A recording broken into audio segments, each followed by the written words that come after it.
everyone, welcome back to another video. You join me today for something that's a little bit different to what I usually film, but it is a really highly requested video on my channel, and that is the story of my weight loss journey. This is essentially a 10-year journey from when I started to gain weight to the point that I'm at now. So I imagine this video is going to be really long. This is the third time I've sat down to film it because I tried to condense it and get it to be really concise. But even doing that, there is so much background to this story that I think is important that it is just impossible to get it into sort of a short 15-minute video. So I decided I will film the whole thing. And for those of you, and I imagine this is probably more of my regular viewers that want the whole story, if you've got a bit of time on your hands, make yourself a cuppa. I probably should have done that. And you can sit and watch the entire story. However, if you are finding my video because you're on your own weight loss journey and you're really just interested in the things that worked, the good strategies, then I will timestamp everything down below. So you can just skip ahead if you want to. You don't have to sit here for the whole thing. The good thing about this is that whilst I say this is a 10-year journey, it was a 10-year journey that included the weight gain, trying to figure out what was causing the weight gain, trying to resolve that, and then endless trials of diets and strategies and fitness programs, trying to basically get rid of the weight and none of it working. And then the bit that you're probably interested in, if you just want the bit that works, you'll be pleased to know was actually just a 7-month period within that 10 years when I finally figured out what worked, and then I started to actually lose weight, and I have kept it off, which is the important thing. So if you are sticking around for the full story, the whole journey, I would like to share a little bit of background about how I started to gain weight in the first place. So let's jump right in. I think it's important to know that as a child and as a teenager, I was always quite skinny. And I think that's important because when I suddenly went through unexpected and rapid weight gain, that came as a total surprise, a total shock. When I was younger, I generally didn't eat a lot. Like, I would always have my 3 meals every day, but I always ate small portions. And as a child, when my parents used to prepare my food, they always knew to just give me less because otherwise I wouldn't eat it and it would go to waste. Alongside this, my entire life, I've always had something that I can only describe as food anxiety. I've not really looked into it. I'm not sure if it's an actual thing, but it is still something that impacts me now as an adult, and it has never gone away. It's just not as big an issue now, and I'll touch on that in a moment. But for me, the way this presents is that I will get anxiety if food is presented to me and I don't think I can eat it all. And as a child, this used to happen a lot more. And then especially into my teenage years when you start to sort of understand a bit more the expectations of you. So for me, it was the anxiety related to not being able to finish a plate of food, knowing the expectation is you finish a plate of food. And when you get that anxiety, the last thing you want to do is eat. So it just makes it worse. And I feel like in my household as a child, and I don't think this would be different to a lot of people's experiences who were raised, I guess, the same way I was, probably around the same age I am, and that is you finish the food on your plate.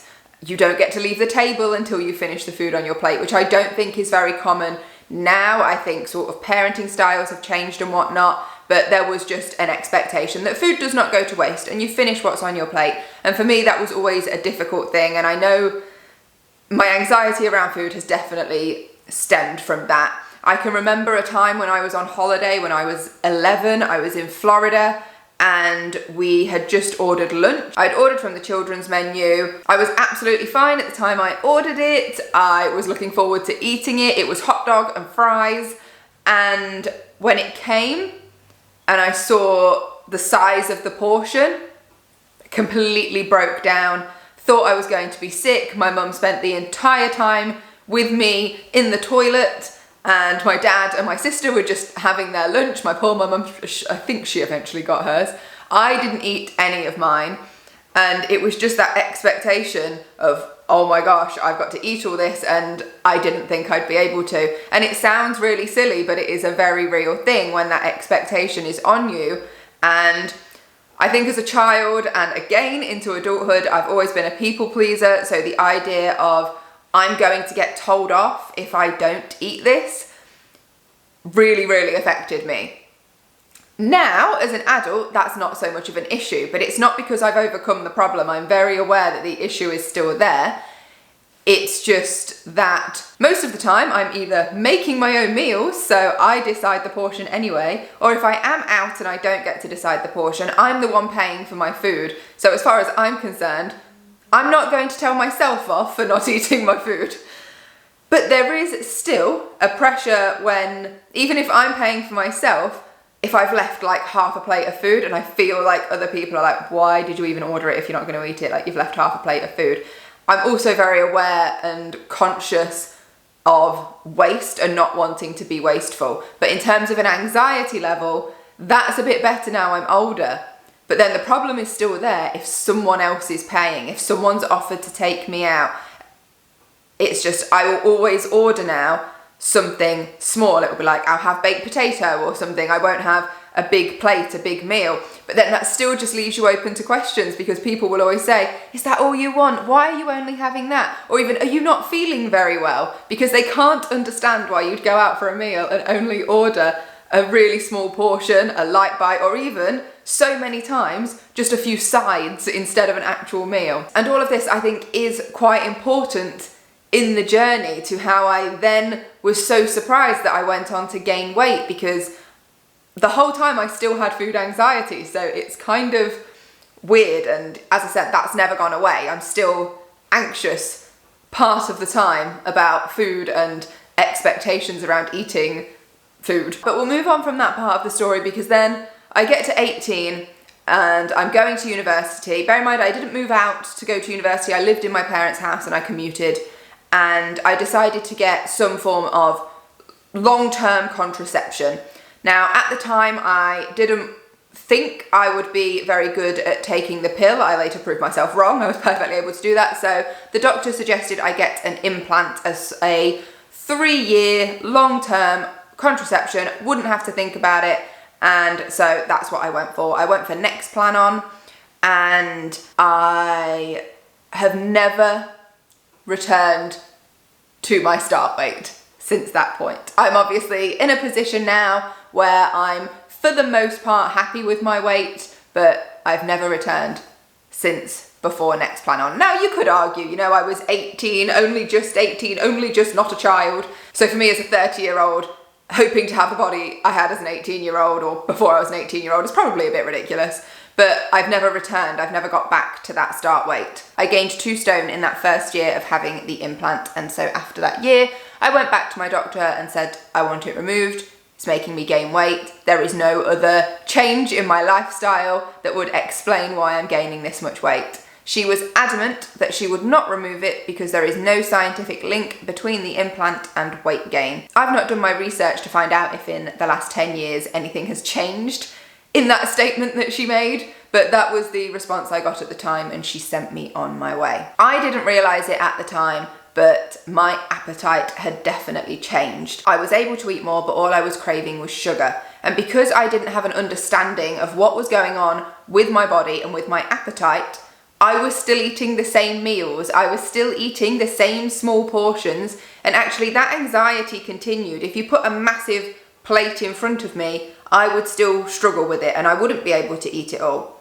But what was happening was in between these small meals, I was snacking. And I didn't realise just how much I was snacking, and it was always on sugary junk food. It was biscuits, it was cakes, it was chocolate, it was ice cream.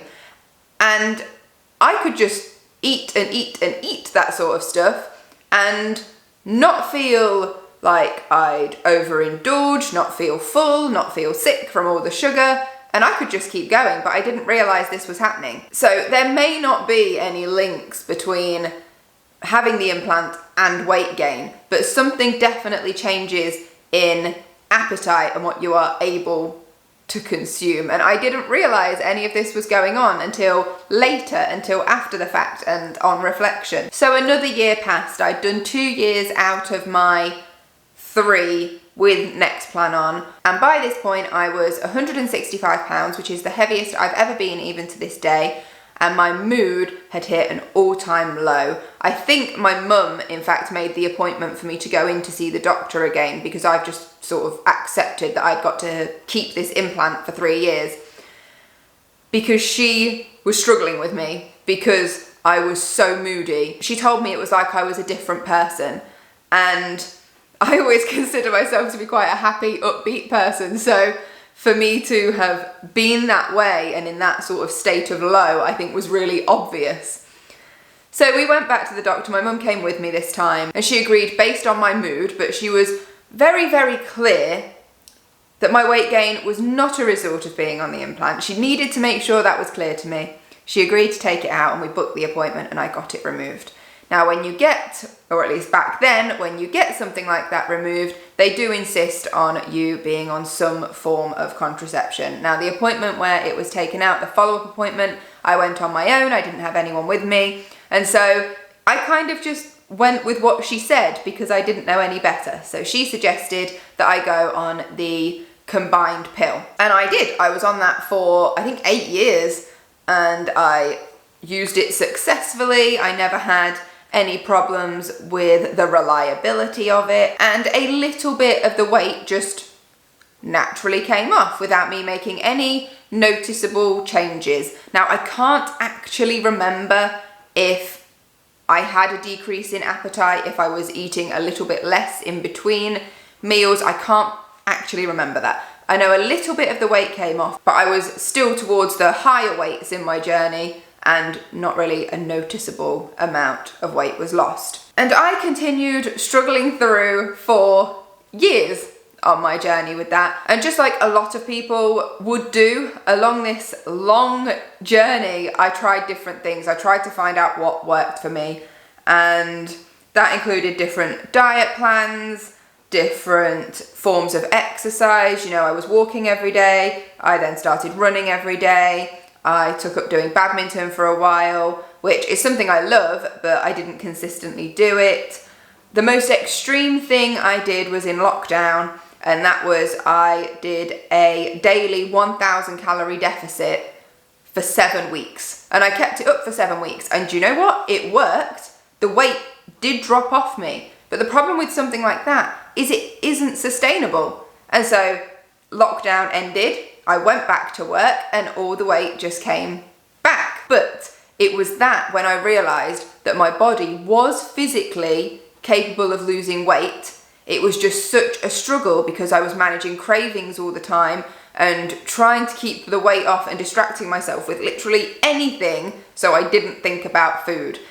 And I don't honestly think that's a healthy thing to do, to be in 1,000 calorie deficit every single day consistently in order to get myself to lose weight. And I would not advise doing it. So lockdown ended and I decided to join the gym, which I was absolutely terrified to do. I did not want to be that person stood looking at machines and not having a clue what to do. And just so you know, you do get over that eventually. My most recent sort of gym win was that I wanted to do hip thrusts. My gym is going through like a renovation at the minute, so a lot of the sections are closed off, so everybody is crammed into really small spaces, and I usually use like fixed barbell weights to do hip thrusts, but it's got to the point now where I can hip thrust more than I can carry, so I couldn't carry the bar over to where I wanted to do it. I was like, right, I've just got to actually get a bar and load it up with weights myself, but the bars are so big, they take up so much room, and I always feel like I'm getting in people's way, and I was like, you know what? I've just got to do it. And I did. So that was a gym win for me just recently, but I digress. So I joined the gym, but I didn't know what I was doing. And so I had like as part of joining the gym, they show you around, they give you a little bit of a plan to follow, but it was very much a beginner's plan. And I followed it for months and I just didn't feel like it was having any impact. So then I started joining some classes, which is really good because that's part of my gym membership. They're all included. And I was doing Pilates and LGA, which is legs, glutes, abs, which is just the fancy way of saying legs, bums and tums, to be perfectly honest.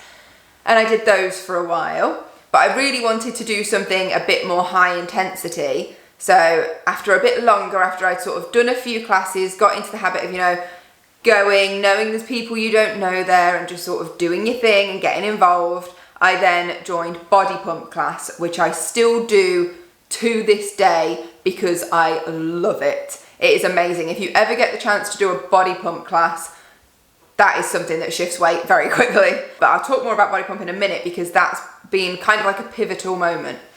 So I was going to the gym. I was also walking and running outside of being at the gym. And again, a little bit of weight started to trickle off, but nothing major. It felt like I was doing way more work than what I was getting out of it. And so I made the decision to come off the pill because I was convinced. In the back of my mind all this time, I was convinced that that was part of the problem and that it was blocking me from being able to lose weight, something to do with the hormones. And so I came off the pill. And it did take a good year for me to adjust. So this was summer of 21, I came off the pill. Summer of 22, I went on a cruise and I took a photo of myself in one of my dresses on the cruise, and I will put this picture up so you can see it. And then I took another picture in the same dress. I think it was either February or March. That's the 7 months. And that's where you can see the most difference. And I am convinced the majority of that is because I got myself into a good routine at the gym, but because I came off the pill. I'm convinced. It might sound bonkers, but I am convinced. So I came off the pill, and there was only one negative side effect to coming off the pill, and that was my skin. I never had great skin. I mean, I first started getting acne when I was 9, which I feel like is quite early. And so it's never been great. And being on the pill actually sorted that out for me for the most part. It was never perfect, but it helped. Boy, did I know to it when I came off the pill. It was angry. It was so angry. And I've tried different products. I've tried different subscription services. Anyone that has these things pop up as ads on their Instagram, you will know there's a few sort of monthly subscription services. I won't name names at this point. And again, they worked for a while, but I genuinely think I need a miracle to sort this out. And there is no miracle cure for making my skin okay. So we kind of we roll with it. We have good days, we have bad days, and it definitely runs in a hormonal cycle. But that was the only bad side effect of coming off the pill. I was shocked at what my body is naturally like. Like if I just take a minute to talk periods, I can't really remember what my periods were like before I went on the implant. And I think because, when you're a teenager, everything can be a bit up and down with your cycle anyway until it sort of susses itself out. And then when I was on the implant, I didn't have periods. It completely stopped them. And then when I was on the pill, they're not real periods. They're just your body doing the cycle with the tablets and then having your break. And so when I was having my break, it was 7 days, really heavy, really uncomfortable. And I've just always assumed that I've been a bit unlucky and that some people are unlucky with periods. I came off the pill and now my periods are either 3 or 4 days long. And I couldn't believe that I'd done like 8 years of this and not knowing that my cycle was actually quite nice. It's very regular, and all this time I was having these really long, horrible periods. I digress. I was so much better being off the pill than on it. I couldn't believe it. So I came off the pill. It took a year for everything to settle down, and even my skin settled a little bit, but it's not good. And this is where body pump comes back into it, because I continue to do body pump twice a week. I was also doing LGA once a week and Pilates once a week. I tried a few other classes, like I did a pole fit class for a few weeks. I did Zumba and learned I'm very uncoordinated and that Zumba is not for me. And I used to do spin class quite a lot, but it wasn't my favorite. And when you want to do a lot of things, you kind of have to prioritize the ones that are working for you. So spin class kind of took a back seat. But body pump was brilliant because it taught me what exercises to do when I'm out in the gym, because it has different tracks. So you have your squats track, which is, for your legs, and you have your chest track, and you have your back track, and you have shoulders, you have biceps, you have triceps, and you have an abs track. So it teaches you all the things you can then go and do in the gym for yourself. The bonus of being in body pump class is that you're surrounded by other people. It's all done to music. It's all choreographed. And it's just really enjoyable. And you know, when you chuck more weights on your bar and you're like going up a weight level, it's so encouraging. So I wouldn't give up going to body pump. And so 2 days a week I do that, which means 2 days a week I'm not actually in the gym doing my own thing, but it taught me what to do. And that's what was brilliant. And so now, filming wise, I said it was gonna be a short history. I am so sorry. I'm filming half an hour. I'm assuming I'll shorten that down a little bit when I edit it, but I'm so sorry the backstory took so long. For those of you wanting the what works part for me, this is what I'm doing now, and this is what works. So my workout structure is now I go to the gym 5 days a week. And I cannot emphasize enough how going to the gym, even if you don't talk to anybody at the gym, how much it is better, for me personally, I don't know about anyone else, but how much more it encourages you than when you do exercise at home. Like if you stick a workout video on YouTube, or if you do something at home, it's just being in that environment, that atmosphere where everybody's working out, everybody's working towards their goals. I would just really highly recommend it. Even if you can just take a trial at the gym, then go for it. I was very anxious at the start of my going to the gym journey, but eventually you do get used to it, you do become familiar with it, and you've got to remember, everybody had a day one at the gym. Everybody's looked at a machine and not known how it works. I don't even care anymore. If I stand there and I'm like, not a clue, I will look around the machine. I will be that person like leaning under it and having a look to figure out what to do. I'm not that confident in that I'll ask anybody else, so I'll be that person that looks clueless because I've got to in order to achieve my goals. And there is an anxiety around that, but over time you kind of get used to it. And you realise no one really cares what you're doing. They're too busy doing their own thing. So I do 5 days at the gym, and they are all weekdays, and I go after work. Because if I go home from work and I sit down or do something else, that'll be it. You won't get me back out of the house. So I have to go after work, and I like doing it this way because then I get 2 consecutive rest days at the weekend. I can make weekend plans and not have to worry about going to the gym, and having 2 consecutive rest days I think is helpful really to get your body to work out all its aches and pains that it might have got over the course of the week, because you do feel worked out afterwards. So 5 days at the gym. Mondays I do my LGA class. It's only half an hour. And so I don't feel like I've done enough if I've just done a half an hour class, but it's great. Abs is a real focus point for me. I really struggle with toning abs, and it's where I hold most of the unwanted fat, I would say. Like tummy area, I struggle with. So I do that, and it is really good for abs, and they do feel worked afterwards. And then I go out into the gym and do a pull day. So a pull day is anything where the exercises you do, you have to pull something, either on a machine or a bar or free weights, whatever. So essentially for me, what that looks like is back exercises and bicep exercises. I am very aware how long this video is. So if you want me to do a breakdown of the current exercises that I actually do for pull day, for push day, for whatever, just let me know in the comments, because I will do that. I've never filmed in the gym before. I don't know if I'm brave enough to, but I can at least let you know what I'm doing. And if I am brave enough to film in the gym, who knows? Also, whilst I'm at it, just any questions you have about any of this, if there's anything I've not covered, do just ask me. I will reply to your questions as best I can. And then Tuesday is one of my body pump days. That's a 45-minute class, but honestly, it's pretty intense. Feels amazing when you're done, but I don't have a lot of energy to then go and do some heavy lifting in the gym. So after body pump, I'll go home, probably have my dinner, and then go for a walk in the evening. Wednesday is leg day. Now, leg day is my longest day in terms of the amount of exercises I want to get in, but that's because you've got to think you've got all your different leg muscles to work out, as well as doing your glutes. So I generally give myself about 2 hours in the gym to do leg day. It's my favorite day in terms of timing, because I go late in the evening. So it's the only day I do actually come home, have dinner, have a nice evening at home, and then I go about 7 till 9 at night. And that's because the gym is quiet at that time. Most people have just started going home for their dinner. And I love doing leg day on a quiet day, because I feel like it's my day where I take up so much space. So I go when the gym's quiet.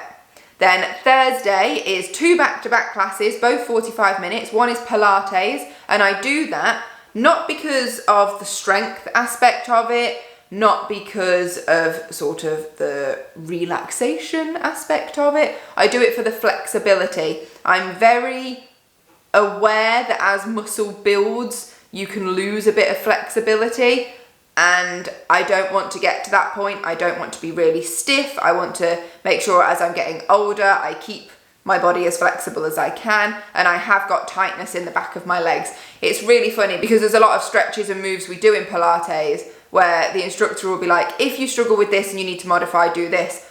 And I'm fine, I do it easily. Like going backwards, like flexibility in the back, arms, shoulders, chest, all of that, I'm so flexible. Comes to the back of the legs and I'm like a plank. I can see people doing the fold overs all elegantly and I'm like, this is as far as I can get. It's really embarrassing, but it's kind of funny at the same time. And I think the instructor just sort of knows that I'm really flexible one way and then it just comes to the back of the legs and there is nothing. So I do Pilates because I want to keep stretching and I want to keep my flexibility up. And if I'm perfectly honest, I'm not the best at stretching after my workouts. I do stretch after leg day, and that's only because I have felt the pain the next day of not being able to walk. But on the other days, I'm a bit rubbish. And I don't stretch all the other parts of my body. I only stretch what I've used on leg day. So that is something I need to keep up. And then straight after Pilates is another 45 minutes of body pump, which again is more high intensity. It's to music, it's faster, it's lots of reps. So when you're in the gym and you're doing like sets of 8 or sets of 10, it's not really high reps. When you're in body pump, it's rep after rep after rep to music, it's really quick. So it's kind of like a different way of training. And then Friday is my push day. So that is chest, shoulders and triceps. And again, if you want to know what exercises I specifically do for that, I will pop it in another video. Just let me know if you're interested in that. And then I try to, on push day, do just a little abs set as well, because I'm already doing abs in LGA and ab tracks on the 2 days for body pump, though the 2 days for body pump is a really short abs track, so you don't get a lot. So I do try to pull in a little abs session on Fridays as well. And for the most part, that is it in terms of my main routine. I will sometimes put myself on the treadmill or go for a little run just because I'm aware that I've definitely moved away from cardio and into a lot of strength-based training. In fact, all strength-based training, and I don't want to get bad on cardio fitness. I walk quite a bit, but again, I don't really have a routine for walking. I'll just go as and when I fancy. So that is the exercise side of things, but I did not realize how much strength training can get you to lose weight. It didn't make sense in my head. I thought to lose weight, you have to do cardio. And if all I was doing was running all the time, I would hate it and I would not have lost weight because, to be honest, I don't really like cardio that much. It's painful. But I love lifting heavy stuff in the gym. I'm not gonna lie, I kind of love that strong, powerful woman vibe you get from it. So if you've never sort of considered doing strength and weight training in the gym and you're trying to lose weight, I would really encourage it. If you've got a smartwatch that can track your fitness, just see how many calories you actually burn lifting weights, because it is a lot. So don't think you have to just do cardio, because it's not true. The best decision I ever made in terms of losing weight was starting lifting weights and using machines in the gym. So that's exercise. Now let's talk food. And again, this was one that took me ages to figure out for myself. My biggest barrier was the food I take to work, because I take my food to work because I'm fussy more than anything. But it's working out what food to eat to get nutrition in, but to keep calories reasonable, not to have too much sugar, not to have too much fat, and it all being food that, you know, I could put into a packed lunch. I don't like taking like pastas and chickens and rices and having to heat them up. I'm a bit weird about that sort of thing. So I did have to work around that. What I will do is film a sort of weekly grocery shop and weekly meal prep. It's kind of coming from a living as a single person, budget friendly perspective, which is more in line with my channel. But again, it will have the sort of healthy lifestyle aspect to it because that is how I'm living right now. When I need to, I count calories. I track them in the Samsung Health app, so I know exactly what I'm eating, and then I can measure it up against my exercise that I'm doing and my basic metabolic rate, because it does all of that for you, and then I can know if I'm in a calorie deficit. It is basic maths that if you want to lose weight, you need to be in a calorie deficit. It's no more complicated than that. If you eat more calories than you burn, you will gain weight. If you eat roughly the same calories as you burn, you will maintain your weight. If you eat less calories than you burn, you will lose weight. And it doesn't matter where those calories come from. It's just if you're eating all unhealthy junk food, you're not going to be able to eat very much and be in a calorie deficit. You're probably also not getting the nutritional benefits that you could get from eating healthier food. I don't think I will ever go back to an extreme calorie deficit trying to do 1,000 calories a day because it's ridiculous. I can sometimes pull off 500 calories a day, but I'll do that for about a week and then I'll be like, it's too much. Then I might reduce to about 200 calorie deficit a day, and that is manageable. I also operate that as an overall week system. So if I don't make 200 calories one day and I fall a bit short, I can do a bit more the next day, and I would sum it up over a week. So if I want to have a calorie deficit of 200 calories for 7 days, as long as I get a calorie deficit of 1,400 for the week, that's good. It doesn't matter if it was 100 here, 300 here, 250 here, like it doesn't matter. As long as overall for that week it meets the goal. What I don't do is make myself completely miserable with it. If I want a treat every now and then, I will have a treat every now and then. But my best strategy when I need to avoid excessive eating of treats is to not buy them. I do my grocery shop. It's a brilliant way of keeping your grocery shop price down a little bit. Is that I just don't buy them. I don't buy biscuits and cakes and ice cream and whatnot regularly in my shop. I might treat myself every now and then, or if I'm having guests over, I might get a few bits in, and then what's left over, I can have a bit of an enjoyment week following, but I do not regularly buy those things. I don't think, oh, I've got no biscuits in, so I'll make sure I get some.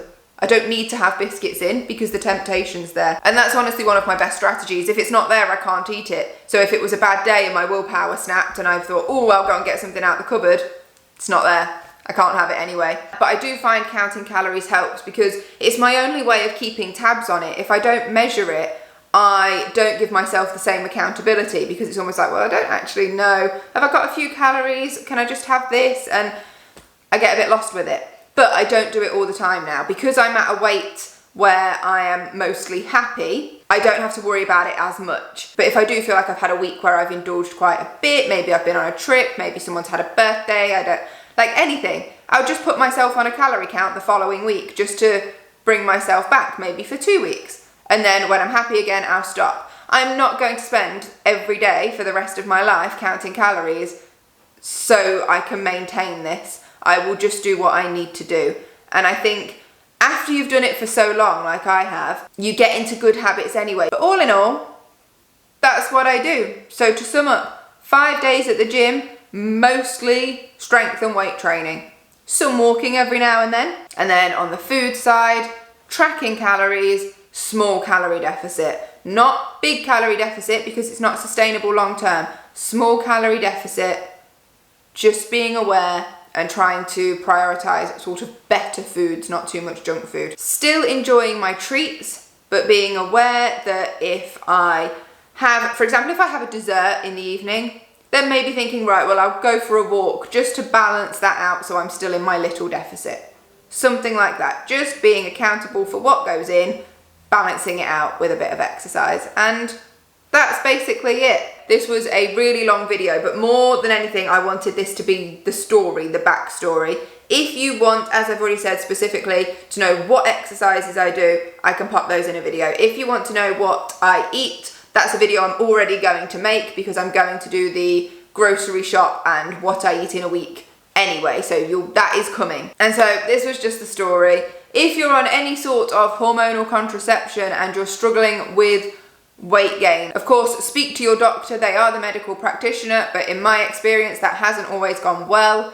Just bear it in mind. There could be some link between hormonal contraception and weight gain. I'm not the scientist in the room, but just bear it in mind because I did notice a significant change when I came off. And I have not been on any hormonal contraception since, and I have no regrets. I'm going to wrap this video up because it is so long and I think I've covered everything. Look out for those videos coming up to do with the more specific aspects as I've mentioned. I hope you enjoyed it. Feel free to give it a thumbs up. If you're not yet subscribed and you would like to see those future videos, you can subscribe by clicking this button here. And if you're sticking around for another one, although you're probably in need of a lie down because this video was so long, I'll leave another one here for you to go and check out. Thank you so much for watching. I will see you again in another video very soon. Until then, take care. Bye.